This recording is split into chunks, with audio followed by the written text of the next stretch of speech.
বিরতির পর স্বাগত। সামনেই রয়েছে পশ্চিমবঙ্গের বিধানসভা নির্বাচন, আর বিধানসভা নির্বাচনের আগে প্রায় প্রতিদিন আগ্নেয়াস্ত্র উদ্ধার হচ্ছে। গতকাল মালদার এক যুবককে গ্রেফতার করা হয়েছিল আগ্নেয়াস্ত্র সহ। বিপুল পরিমাণে তার কাছ থেকে আগ্নেয়াস্ত্র উদ্ধার করা হয়েছে। তবে এবার খড়গ্রামেও উদ্ধার আগ্নেয়াস্ত্র, গ্রেফতার করা হয়েছে এক পাচারকারীকে।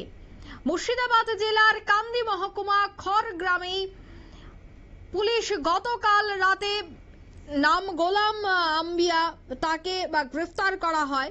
তবে সেই বিষয়ে আমি আরো বিস্তারিত জানবো। টেলিফোন লাইনে যুক্ত হয়ে গেছে পশ্চিমবঙ্গ থেকে প্রতিনিধি শান্তনু পান। শান্তনু, গতকাল যে সংবাদ আমরা দেখেছিলাম যে মালদার এক যুবককে গ্রেফতার করা হয়েছে, আগ্নেয়াস্ত্র উদ্ধার হয়েছে, ঠিক আজ খড়গ্রাম থেকেও আগ্নেয়াস্ত্র সহ গ্রেফতার করা হয়েছে এক পাচারকারীকে।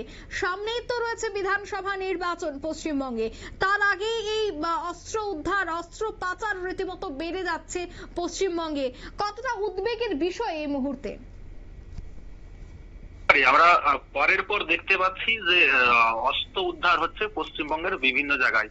গতকাল আমরা দেখেছিলাম যে শিয়ালদা স্টেশন থেকে কিন্তু আটটি অস্ত্র উদ্ধার করা হয়েছিল এবং তারপরেই আজকে মুর্শিদাবাদে, অর্থাৎ গতকাল রাত্রেই গ্রেপ্তার হয়েছিল উনি।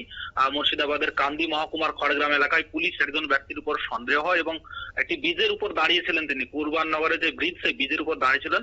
সন্দেহজনক অবস্থায় তাকে দেখে পুলিশ কিন্তু তার কাছে যায় এবং তল্লাশি চালিয়ে তার কোমরে গোঁজা ছিল একটি আনসাটার বন্দুক। তাকে কিন্তু সেই বন্দুক থাকা অবস্থায় বন্দুক সহ গ্রেপ্তার করে পুলিশ থানায় নিয়ে যায়। আজকে তাকে আদালতে তোলা হলে পুলিশ 7 দিনের রিমান্ডে চেয়েছিলেন এবং সেই মতো পুলিশ হেফাজতের নির্দেশ দিয়েছে আদালত।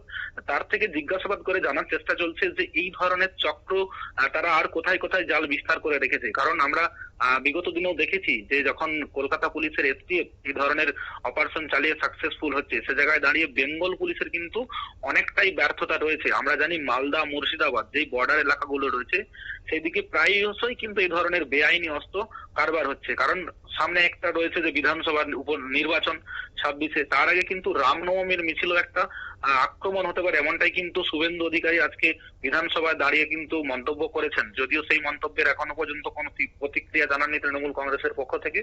তো সেই জায়গায় দাঁড়িয়ে এই বারবার যখন অস্ত্র উদ্ধার হচ্ছে, সে জায়গায় দাঁড়িয়ে যে পশ্চিমবঙ্গের যে পুলিশি ব্যবস্থা, অর্থাৎ পুলিশের যে ইন্টেলিজেন্স ফেলিওর হচ্ছে, সেটা কিন্তু প্রমাণিত হচ্ছে।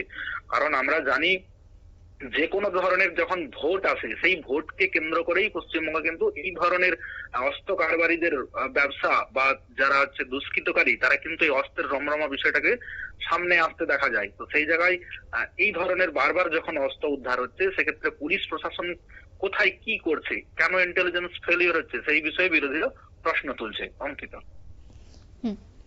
ধন্যবাদ।